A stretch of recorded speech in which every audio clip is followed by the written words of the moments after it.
ध्यान से सुने क्योंकि ये वीडियो ना सिर्फ आपके एग्जाम के लिए हेल्पफुल होगी बल्कि आपको मोटिवेट भी करेगी।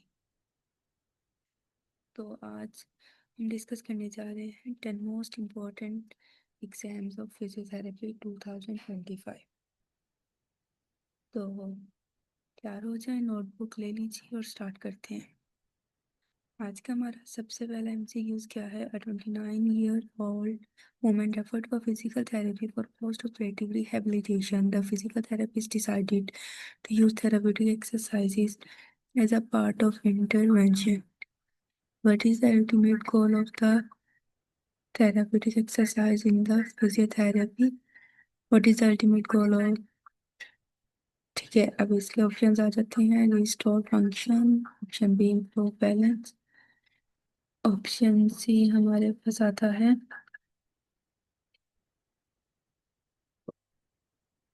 ऑप्शन सी हमारे पास आ जाता है increase strength and the range of motion, option D है इम्प्रूव कार्डियोपल्मोनरी फिटनेस।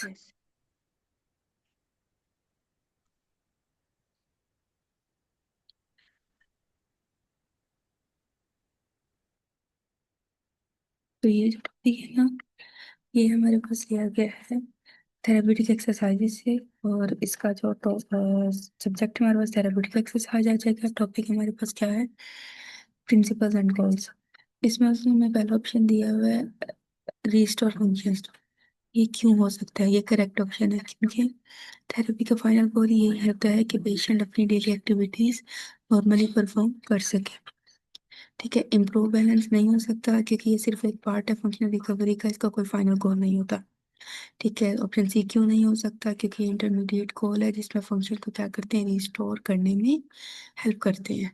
और जो ऑप्शन डी है ये भी स्पेसिफिक इम्प्रूवमेंट के लिए होते हैं, लेकिन फाइनल एम हमेशा फंक्शनल रिस्टोर करना ही होता है। तो हमारे पास करेक्ट ऑप्शन क्या हो जाएगा, ऑप्शन ए। सेकेंड एमसीक्यू है 29-year-old man present to the physical therapy clinic after removing a plaster cast which is covering the right elbow.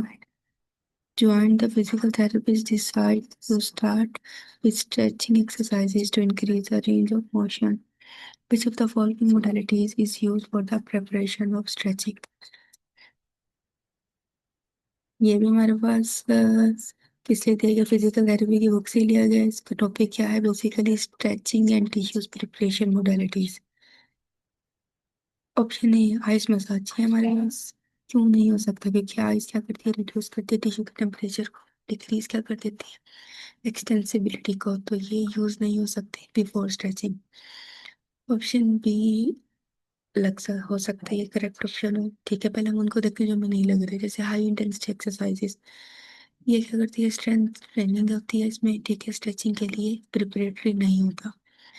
Application of cold therapy, इसमें क्या, कोल्ड थेरेपी का basically काम क्या है, ये रिड्यूस क्या कर देती है, ब्लड फ्लो और स्टिफनेस को, इसलिए स्ट्रेचिंग के लिए कॉन्ट्राइंडिकेटेड है। तो हमारे पास क्या सा ऑप्शन रहता है, option B application of local heat.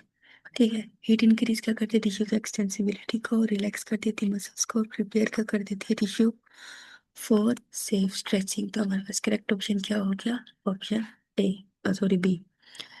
Next हमारे पास एमसीक्यू है most appropriate frequency range for the convention. ठीक है, ये हमारे पास कहाँ से लिया गया है, ये इलेक्ट्रोथेरेपी के बुक से लिया गया, और इसमें हमारे पास टॉपिक क्या है, टेंस। टेंस बहुत इंपॉर्टेंट टॉपिक होता है। ठीक है, उसने हमें फर्स्ट ऑप्शन दिया है 1 to 10। ये क्यों नहीं करेक्ट,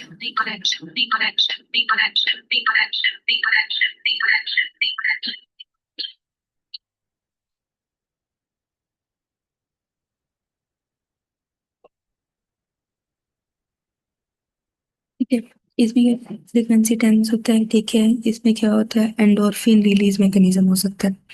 ये हमारे पास करेक्ट ऑप्शन है। ऑप्शन बी हमारे पास क्या है, 10 to 30 हर्ट्ज। ये भी कंसीडर करते तो लो फ्रीक्वेंसी टेंस होता है, ये भी कन्वेंशन नहीं होता।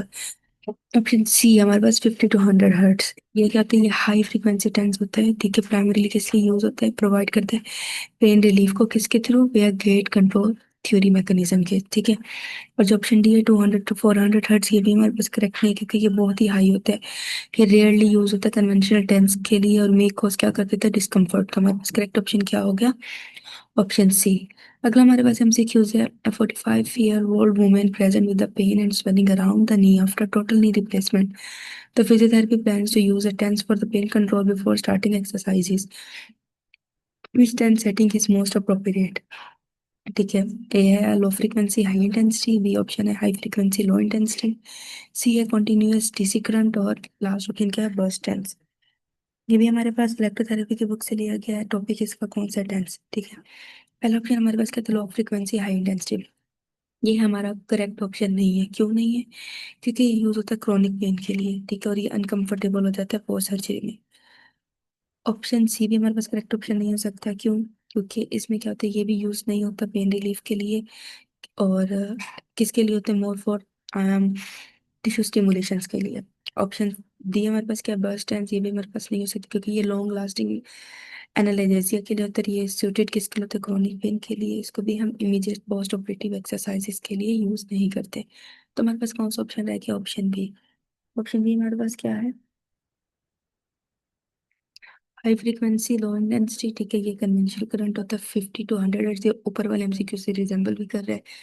ये किसके लिए होते हैं, एक्यूट पोस्ट ऑपरेटिव पेन के लिए। रिवर्क किसके लिए करते हैं भैया, हीट कंट्रोल थ्योरी। सेम हमारे पास वही वाली बात आ गई जो हमने एमसीक्यू 3 में की थी। तो हमारे पास करेक्ट ऑप्शन क्या हो गया, ऑप्शन बी। अगला हमारे पास एमसीक्यू है। 45-year-old woman patient with hand problem during the assessment there is a pain numbness and tingling in the hand arm, which of the following nerve is most likely affected? ये neuro book की book से लिया गया है, ठीक है, और इसमें एनाटॉमी भी इन्वॉल्व हो सकती है, ठीक है। इसका बेसिक टॉपिक क्या है हमारे पास, peripheral nerve injuries, median nerve compression या कार्पल टनल सिंड्रोम। तो एनाटॉमी की बुक आ गई, एनाटॉमी से लिया गया। इसमें ऑप्शन ए हमारे पास क्या, अल्नर, ये अफेक्ट क्या करती है, ये हमारे पास करेक्ट ऑप्शन नहीं है। ये रिंग और लिटिल फिंगर्स को अफेक्ट करती है, और लेस लाइकली कितना होता है इसका पैटर्न, रेडियल। हमारे पास सेकंड ऑप्शन है, ये भी हमारे पास करेक्ट नहीं होता क्योंकि अफेक्ट करता है डोर्सल हैंड को, रिस्ट को। और यूजली किसके लिए नहीं होता, टिंगलिंग, फिंगर टिप्स की टिंगलिंग के लिए नहीं होता। अब उसने हमें पहले हमसीक्यू में बता दिया कि इसको टिंगलिंग है, तो ये ऑप्शन करेक्ट नहीं है। ऑप्शन डी हमारे पास एक्सेलरी है, ये अफेक्ट करते हैं शोल्डर और अपर आर्म को, ये भी हैंड टिंगलिंग नहीं कर सकता। तो हमारे पास करेक्ट ऑप्शन क्या है, ऑप्शन सी, मीडियन नर्व। क्योंकि इसमें पेन भी होता है, नमनेस भी होता है, टिंगलिंग हैंड और आर्म में भी होती है, स्पेशली कहाँ, thumb, index finger, middle finger. तो हाँ, सजेस्ट क्या करते हैं, मीडियन नर्व की इन्वॉल्वमेंट। और ये कॉमनली कहाँ सबसे ज्यादा सीन किया जाता है, कार्पल टनल सिंड्रोम के अंदर। तो मेरे पास करेक्ट ऑप्शन क्या हो गया, ऑप्शन 5। और 5 एमसीक्यूज का ऑप्शन सी। अगला हमारे पास एमसीक्यूज है। MCQs number 6, which of the following is associated with an absent P wave and pulse of 150 beats per minute, ठीक है। ये कार्डियोवास्कुलर के टॉपिक, कार्डियोवास्कुलर सब्जेक्ट से लिया गया। ये हमारे पास वो हमने जैसे वो पढ़ेगा ना पीडियाट्रिक्स, और ये सारे आ जाते हैं उसी के अंदर है। और इसका टॉपिक कौन सा है, एरिथमियास। ऑप्शन ये हमारे पास क्या, एट्रियल फ्लटर, ये हमारे पास करेक्ट ऑप्शन है क्योंकि के फ्लटर वेव्स प्रेजेंट होते हैं पर वी वेव्स इसमें एब्सेंट होती है। तो पी का उसने जिक्र ऑलरेडी कर दिया, तो ये ऑप्शन करेक्ट नहीं है। और कौन सा हमारे पास ऑप्शन करेक्ट नहीं हो सकता, ऑप्शन सी, वेंट्रिकुलर फ्लटर। क्योंकि इसमें भी क्या होता है, वेंट्रिकुलर रिदम होती है, ठीक है। ये भी 150 to 300 बीपीएम के ऊपर होता है।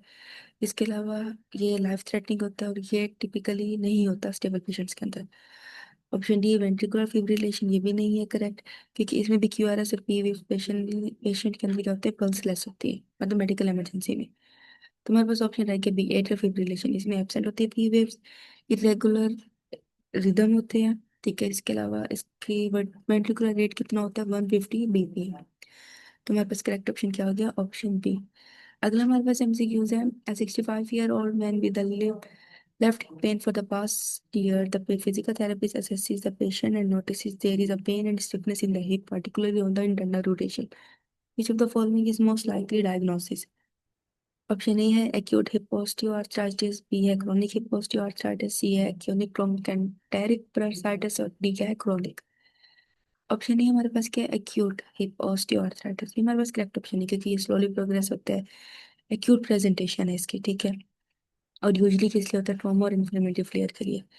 इसमें हम और किसको ऑप्शन पर निकाल सकते हैं, एक्यूट ट्रोंकेंटेरिक बर्साइटिस को, क्योंकि इसमें पेन का ग्लेटर लिप वाली साइड पर होता है, टेंडरनेस हो जाती है ग्रेटर टू कैंटर के ऊपर, ठीक है। डी ऑप्शन जो है ये भी क्रॉनिकली लेटरल हिप पेन की तरफ होता है, ये रिस्ट्रिक्ट कर देता है मूवमेंट को स्लाइटली, और इंटरनल रोटेशन प्रिजर्व हो जाता है।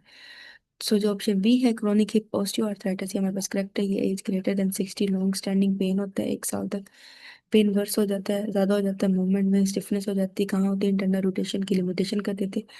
और ये किसका साइन है? हिप ऑस्टियोआर्थराइटिस का। ठीक है, तो हमारे पास करेक्ट ऑप्शन क्या हो गया? Option B. इसको शॉर्ट फॉर्म में याद रखें तो एलडरली मतलब हिप स्टिफनेस और पेन और इंटरनल रोटेशन हो तो क्रोनिक हिप ऑस्टियोआर्थराइटिस होते हैं। Next MCQ in which of the following axis and plane on the human body flexion and extension motion will occur. ये हमारे पास काइनेजोलॉजी की बुक से लिए गया या बायोमैकेनिक्स में भी है और इसका टॉपिक है plane and axis of the motion. Option है हमारे पास क्या? अराउंड सैजिटल एक्सिस है इन द कोरोनल प्लेन। ये फ्लेक्शन और रिडक्शन के लिए होते हैं, फ्लेक्शन एक्सटेंशन के लिए होते हैं। ये करेक्ट ऑप्शन नहीं है, around the coronal axis and coronal plane. ये भी इम्पॉसिबल है क्योंकि परपेंडिकुलर होता है plane of motion. Option D हमारे पास क्या? Around longitudinal axis and transverse plane. ये किसके लिए होते हैं? रोटेशन इंटरनल एक्सटर्नल के लिए।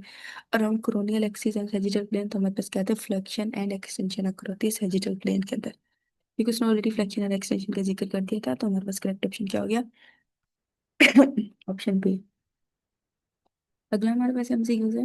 विच of the following muscle is important in while someone adducts extend and medially rotates? It is major latissimus dorsi pectoral major या सीरेटस। ये anatomy के बुक से लिया गया है और उसका टॉपिक कौन सा है इसमें? Movements of the arms. Teres major ये क्या करते हैं? एबडक्ट करते हैं, एक्सटेंड करते हैं, मीडियल रोटेट करते हैं, बट इसकी स्मॉलर कंट्रीब्यूशन होती है लेटिसमस डोर्साई की निस्बत।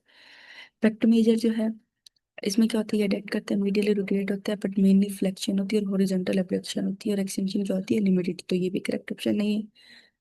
अगला हमारे पास एक डी ऑप्शन है सीरेटस एंटीरियर। ये प्रोटेक्ट स्टेबलाइज करता है स्कैपुला को और ये भी ह्यूमरस को मूव नहीं करता। तो हमारे पास कौन सा ऑप्शन रह गया? लेटिसमस डोर्साई। ये क्या करते हैं? ये एडक्शन भी करते हैं, एक्सटेंशन भी करते हैं, मीडियल रोटेशन भी कर देते हैं ह्यूमरस के। और इंपॉर्टेंट किस में होता है? पुलिंग मूवमेंट्स, क्लाइंबिंग, स्विमिंग में। तो तीरिज मेजर भी ये सारे काम कर रहा था, बट इसके कंट्रीब्यूशन कम होती है लेटिसमस डोर्साई की निस्बत। तो हमारे पास करेक्ट ऑप्शन क्या हो गया? Option B. आज का हमारा लास्ट एमसीक्यूज है। A 33-year-old patient comes to physical therapy clinic with chronic lateral elbow pain. The physical therapist decided to use ultrasonic therapy for the treatment. How is the burn prevented during treatment? Using big head, using small head, moving the head of the ultrasound, या constant the head of the ultrasound? ये भी किससे लिया गया? Physical therapy की book से। और इसमें टॉपिक कौन सा आ सकता है? Safety measures. ठीक है, इसमें हमारे पास ऑप्शन है कि यूजिंग बिग है। इसमें साइड इफेक्ट करता है ट्रीटमेंट एरिया को, तो ये प्रिवेंट नहीं करता बर्न, बर्न को, मतलब बर्न की प्रिवेंशन नहीं करता।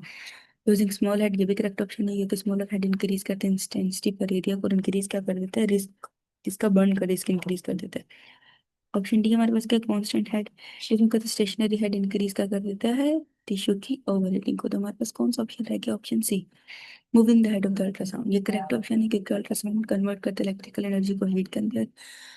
और इसके अलावा ये कीप का करता है, ये ट्रांसड्यूसर स्टेशनरी को कॉज करता है हॉटस्पॉट मतलब बंद में। कॉन्टिन्यूस इसके क्या होते हैं? स्लो मूवमेंट्स होती है। और इंश्योर क्या करता है? Even energy distribution. तो हमारे पास करेक्ट ऑप्शन क्या हो गया? ऑप्शन